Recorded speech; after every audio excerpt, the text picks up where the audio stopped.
आपल्या परिसरातील राजकीय, क्राईम व सामाजिक अपडेट जाणून घेण्यासाठी पाहत रहा स्टार वन न्यूज वर्तमान. महिलाही काय बोलणार आणि सुखपणे एकच जिद्द रद्द करा रद्द करा. वास्तवता शक्तीपीठ महामार्गाची कोणत्याही स्तरावरती कोणत्याही शेतकऱ्यांनी कोणत्याही देवा देवतीने मागणी न करता हा शक्तीपीठ महामार्ग आमच्यावरती लादला जातोय हे या ठिकाणी शासनाला लक्षात घ्यावं. या पलूस नगरीमध्ये आल्यानंतर मला या माझ्या सर्व माता बांधव यांना प्रथमतः मला सांगायचं आहे, येणाऱ्या 30 तारखेपर्यंत आपल्याला हरकती घ्यायच्या. सर्वप्रथम तुम्ही सर्वांनी हरकती घ्या. रस्त्यावरची लढाई आपण रस्त्यावरची नक्कीच करू, पण कागदोपत्री जर लढाई असेल या कोर्ट कचेऱ्या जर इतकं मारत असतील तर आपल्याला कागदोपत्री तयारी करावी लागेल. शक्तीपीठ महामार्गाची पार्श्वभूमी मी 2 मिनिटात सांगतो. शक्तीपीठ महामार्ग हा पूर्वीचा ॲक्वेरेशन, पूर्वीचा जो रस्ता होणार होता, पूर्वीचा जो आराखडा होता तो मनेराजोरी हातकणंगले कोल्हापूर या मार्गाने जात होता.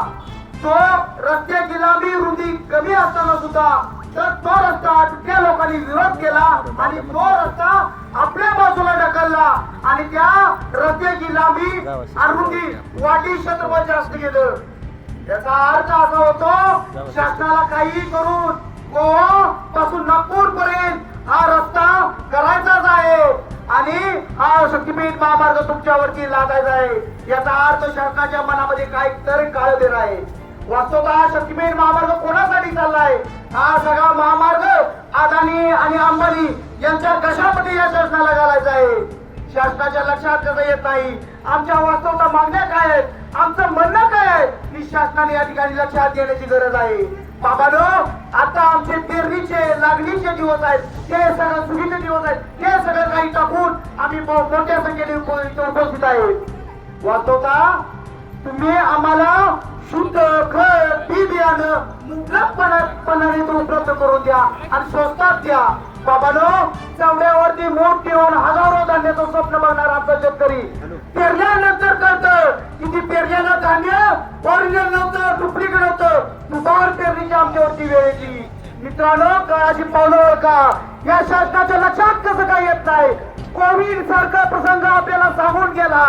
कोविड मध्ये क्लास 1 असो, क्लास 2 असो, सर्वसामान्य असो, त्यावेळेला कोरोनानं दाखवून दिलं तुमच्या सगळ्यांची लायकी, तुमच्या सगळ्यांची पात्रता एकच आहे. कोरोनामध्ये कळलं की बाबा रे, माघारी फिरण्यासाठी, माघारी येण्यासाठी तुम्हाला तुमच्या हक्काची जमीन, तुम्हाला तुमच्या हक्काचं घर असणं गरजेचं आहे. त्यामुळं शासनाने एकाधिकार पद्धतीनं त्यांना मनमानी वाटेल या पद्धतीनं आमच्यावरती शक्तीपीठ महामार्ग लादण्याचं काम या ठिकाणी करू नये. शासनाला आमची विनंती आहे, बाबांनो, आमचं म्हणणं काय समजून घ्या. आम्हाला कुठतर माणूस म्हणून, आम्हाला शेतकरी म्हणून, या देशाचं नागरिक म्हणून तुम्ही कुठतर जाऊन समजावून घ्या. आमच्या मागण्या काय ते बघा. तुमच्या राजकीय घोडे पळवण्यासाठी तुम्ही लाडक्या बहिणीचे पैसे उधळत सुटला. आम्हाला त्याच्याबद्दल मी काय म्हणायचं नाही. तुम्ही द्या, आमच्या माय माऊलीला पैसे देताय, आमचं काय म्हणणं नाही, आमचं काय हरकत नाही. पण दुसऱ्या बाजूला जे गोरगरिबाची पोरं रात्र दिवस अभ्यास करते त्यांच्या तुम्ही शिष्यवृत्तीचे पैसे वेळेत देऊ शकलाय का? याचं तुम्ही परीक्षण केलंय का?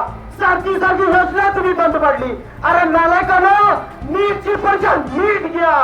आमचे छोटे छोटे बालक, आमचे बंधू भगिनी या ठिकाणी 22 लाख विद्यार्थी परीक्षेला बसल्या आणि पेपर फुटीवरती लाज वाटत नाही तुम्हाला? या ठिकाणी रतन खत्री मटका किंग असं म्हणतात त्याला. मटका फुटल्याला कधी कुणाला कळला नाही आणि तुमची इतकी गोपनीय पेपर फुटतेच कधी काय आम्हाला प्रश्न पडलाय. लाज वाटली पाहिजे प्रशासनाला. या ठिकाणी जी नीटची एक्झाम झाली त्यामध्ये परीक्षामध्ये आमचे या ठिकाणी बांधव 4-5 लाख रुपये खर्च करून त्यांना शिक्षणासाठी खर्च येतो, क्लासेस लावतात.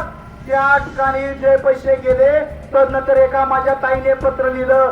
पेपर फुटला. पेपर फुटल्यानंतर तिच्या दबाव आला. तिनं पत्र लिहिलं, बाबा पप्पा, मी या परीक्षेला पुन्हा सामोरे जाऊ शकत नाही. तुमची व्यथा, तुमचे कष्ट मी जाणते. मी या परीक्षेला पुन्हा सामोरे जाऊ शकत नाही आणि आमची अशी ताई आत्महत्या करते. याचा अर्थ फडणवीस सरकार तुम्ही कुठं तर कमी पडताय, तुम्ही कुठं तर मागं पडताय. तुमच्या फोडाफोडीच्या राजकारणात आमचा सर्वसामान्य माणूस कोणा जातोय परतला जातो याची तुम्हाला जाण असण्याची गरज आहे. वाचवता शक्तीपीठची गरज आहे का? आहे का शक्तीपीठची गरज? कुणी शक्तीपीठ मागितलं आहे का? नाही. मग आमच्यावर बाबांना शक्तीपीठ का लागताय? त्या शक्तीपीठला जाण्यासाठी तुम्ही कोणच नाव दिलाय शक्तीपीठ म्हणून. अरे देवाला देवतीला जाण्यासाठी आमचा निकंबीर आहे. पर्याय रस्ते नाहीत का? पर्याय रस्ते आहेत. बोलण्यासारखं बरंच काय आहे. पण खूप हरपतो बोलता बोलता.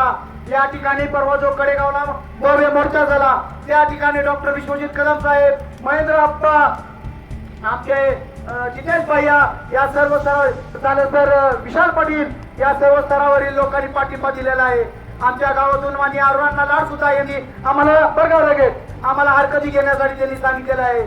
त्यामुळं या ठिकाणी अशा बातम्या पाहण्यासाठी आमच्या चॅनेलला लाईक, शेअर, सबस्क्राईब करा.